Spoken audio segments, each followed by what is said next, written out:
So black people, we need to talk. We've been dealing with issues in our communities since, honestly, as far as I can remember. I grew up learning about the struggles of slaves. I grew up learning about the struggles of civil rights. I grew up learning about the different a privilege that I have today's time. But with all that being said, our communities are some of the most destructive, toxic environments in the nation. So I think there needs to be a change within black people. Let's get into these different issues. So first, we're going to start off with crime, and specifically violent crime. Let's go ahead and check this out real quick.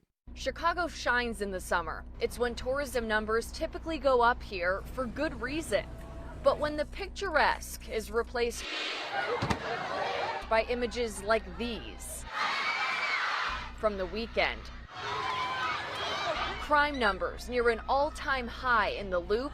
For some, this great summer city loses its luster. So as a community, we're facing an issue that is led by ignorance. I see that with a lot of black people my age, whether they are 30 or younger, that we are plagued with ignorance. Not only are we plagued with ignorance, we value ignorance. We put more value on an ignorant person than someone who's educated. And I tend to notice that we are the only community that does it in such a large proportion. Now, in every other community and every other ethnic group, they deal with ignorance, they deal with illiteracy, they deal with crime, but disproportionately in our community, we have a high rate, and we can't blame white people for it because we as a people put it up on a pedestal. When someone goes out there and does a crime, when someone goes out there, jumps on a beat and spews nothing but destruction, death, and murder, we value that. We put value in that. We go to their concerts, we support whatever they doing. But when somebody comes out to the community and is trying to help, we never take them seriously. We're one of the few communities that does this. People from India, when they come over here to America, what they kids do, these kids be in the house competing to get better grades. And if I have a sibling and I'm Indian, I'm growing up in an Indian household, and I have a come out, I'm gonna do my best to get even better grades than I did the last semester, but better than all my siblings. And I'm gonna excel and push myself. In the black community, if there's a kid getting straight A's every single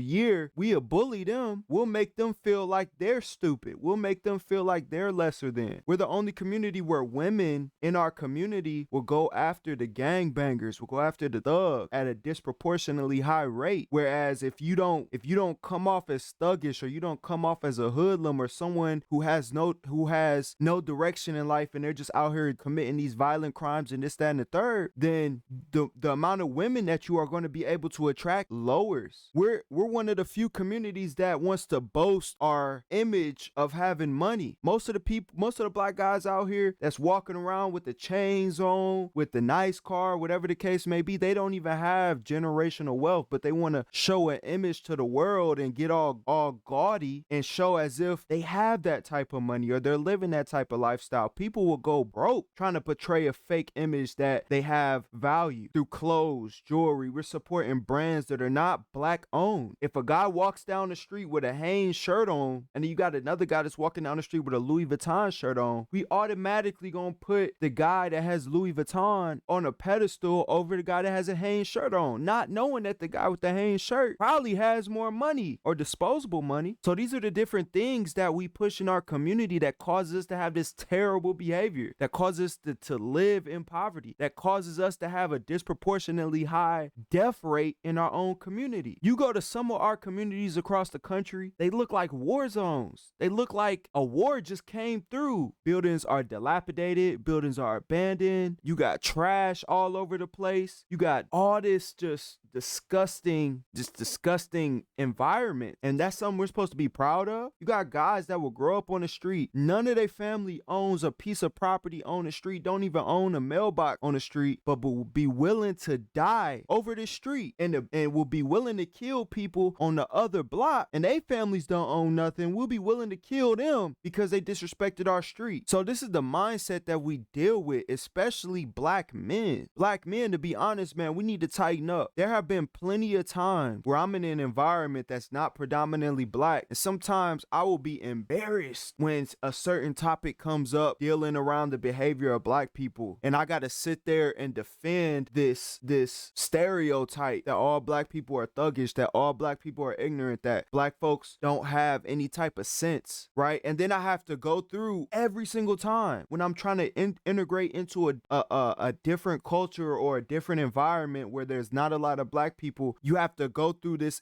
experience where you have to break down the stereotypes that are automatically placed on you based on the color of your skin, right? It seems to me, because there are two different types of black people, right? You got your civilized black folks, and then you got niggas. It's two different types, right? And the niggas are the ones that are the face of our community. That's an issue. When you deal with white people, when you think about white people, you don't think about meth heads. You don't think about trailer park white folk. You think about the well-to-do and the affluent of white people, because they're the face of their community. And you think of black men, you think of everything that's wrong with black men. You don't think of nothing positive with black men. So these are the things that we need to tighten up on. We need to get that together, because there is a major issue with our community and it needs to be addressed. And to be honest, I'm ashamed of our community. I feel shame of our community because we don't even want better for ourselves. We'll get out and go march for a police brutality or a police killing a black man, but when we got 20 murders that just happened the week prior to the march, don't nobody got nothing to say but the families that's mourning over their lost one. Don't nobody want to come out and march for that, but we'll come out in droves to go march for somebody that got killed by a police officer. And a lot of the times, and people probably gonna get mad at me for saying this, but a lot of the times, the only reason they got killed is because they don't know how to act. We want to justify their behavior because they got killed. The whole time they brought it on themselves, but we don't want to talk about that though. Black men, we need to tighten up. Black people as a whole, we need to tighten up. We've been so busy dealing with the hurt and the pain and the misery and glamorizing a hand few that have made it, that we have never really looked at, like they say, your role model. If you haven't got a role model in your house, you should fall on your knees and pray to God, because something is wrong. Yes. And so I would say to young folks, it's not about alcohol, but it's hard for me to say that to you when a 5-year-old got to reach past mama's beer and papa's wine to get some mayonnaise. I would also say to young folks that the number one drug that will wipe you out is not cocaine, it's not heroin, it's marijuana, and they deliberately make that a recreation drug, but it stays in the muscles, it stays in the blood, and it will wipe out your memory bank. And also, this is the first time in the history of TB that TB has always been known as poor folks. It's the first time that TB is not running rampant in the ghetto. It's running rampant in middle income white America, because it's the marijuana that they spray, and that's no accident.